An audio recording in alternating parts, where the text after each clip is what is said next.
ጤና ይስጥልኝ ክቡራንና ክቡራት የቻናሌ ቤተሰቦች፣ የሰዓቱን አጫጭር ዜናዎች እየቀረብ ያለው እስከ ፍጻሜው ድረስ እንዲተከታተሉ በአክብሮት ጋብዛለሁ።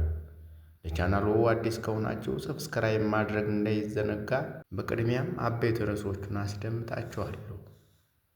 የኢትዮጵያ ብሔራዊ ምርጫ ቦርድ በአማራና ትግራይ ክልሎች መካከል አከራካሪ ሆነው የቆዩ የተባሉትን 5 የምርጫ ክልሎች በተመለከተ ከፌዴሬሽን ምክር ቤት ደርሶኛል ያለውን ውሳኔ ይፋ ካደረገ በኋላ የሁለቱ ክልሎች የፖለቲካ ተዋንያን በየፊናቸው መግለጫዎችን አውጥተዋል ተብሏል።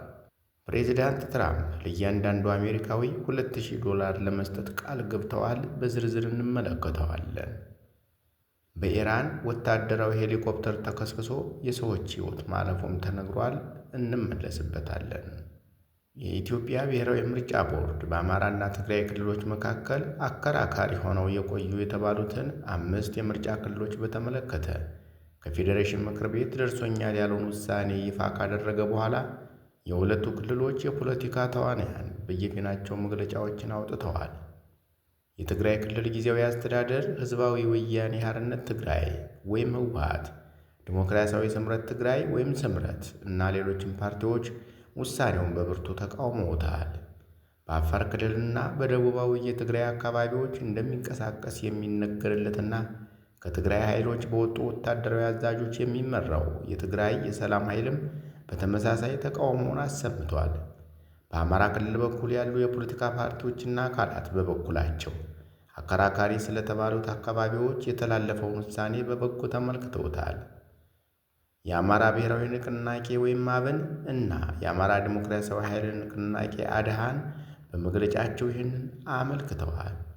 በኮሎኔል ደመቀ ዘውዱ የሚመራው በወልቃይት ጠገዴ የአማራ ማንነትና ወሰን አስመላሽ ኮሚቴም ለውሳኔው ድጋፉን ሰጥቷል።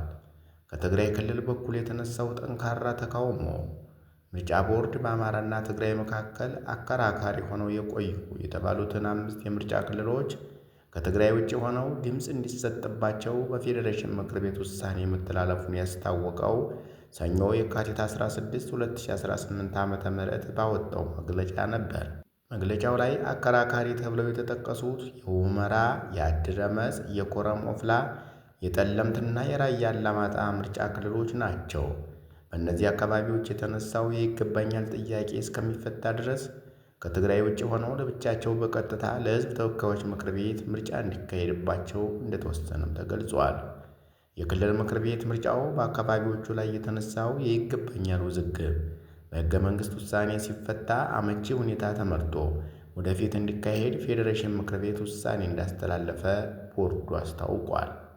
የምክር ቤቱን ውሳኔ በመቃወም የመጀመሪያውን መግለጫ ያወጣው የትግራይ ክልል ጊዜያዊ አስተዳደር ነው። በሌተናል ጀነራል ታደሰ ወረደ የሚመራው ጊዜያዊ አስተዳደር ውሳኔውን ሕገ መንግሥቱንና የፕሪቶሪያን ስምምነት በግልጽ የሚቃረን ነው ሲሉ ገልጸውታል። ይህ ውሳኔ በዓለም አቀፍ ደረጃ እውቅና ያላቸውን የትግራይ ሕገ መንግሥታዊ ወሰኖች በቀጥታ አደጋ ላይ ይጥላልም ብለዋል።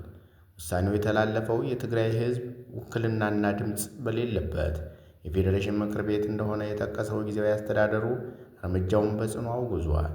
ይህ እርምጃ ሊያስከትል የሚችለው ከባድና ሰፊ መዘዝ ከግምት ውስጥ በማስገባት ይህ አደገኛ መንገድ በአስቸኳይ እንደገና እንዲጤንና እንዲታረም እንጠይቃለንም ብሏል። ህወሓትን በበኩሉ ባወጣው መግለጫ የፕሪቶሪያውን ስምምነት በግልጽ የሚጥስና በትግራይ ሕዝብ ህልውና ላይ አደጋ የሚደቅን ነው ሲልም ተቃውሟል። የፌዴሬሽን ምክር ቤት ውሳኔ ወደ ቀያቸው መመለስ የነበረባቸውን ወገኖቻችንን ተስፋ የሚያጨልም እንዲሁም አሁንም በወራሪዎች ስር ሆነው ግፍና ስቃይ እየደረሰባቸው ያሉ ወገኖቻችንን ሕይወት አደጋ ላይ የሚጥል የጄኖሳይድ አዋጅ ነው ሲልም በጠንካራ ቃላት ተቃውሟል።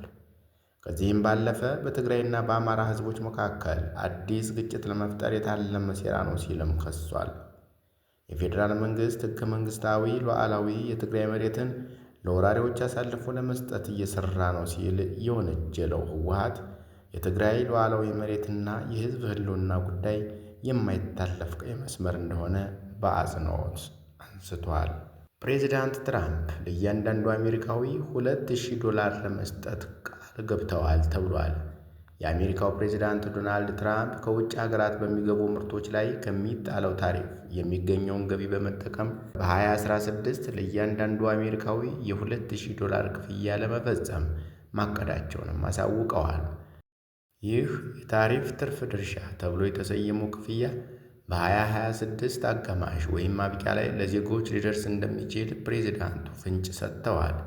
ይሁን እንጂ ክፍያው ተግባር ላይ እንዲውል በመጀመሪያ በአሜሪካ ኮንግረስ በኩል የሕግ ይሁንታ ማግኘት ይኖርበታል።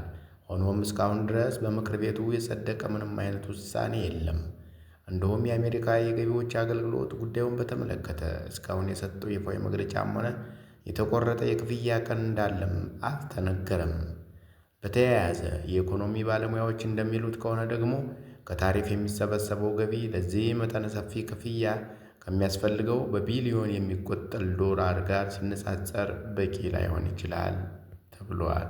በኢራን ወታደራዊ ሄሊኮፕተር ተከስክሶ የሰዎች ሕይወት ማለፉ ተነግሯል። ዛሬ በኢራን ኢስፋን ግዛት አንዲት ወታደራዊ ሄሊኮፕተር በድንገት ተከስክሳለች።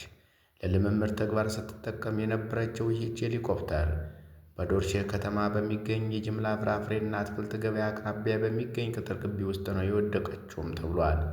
በደረሰው አደጋ በሄሊኮፕተሯ ውስጥ የነበሩ አብራሪና ረዳት አብራሪው ወዲያውኑ ሕይወታቸው አልፏል።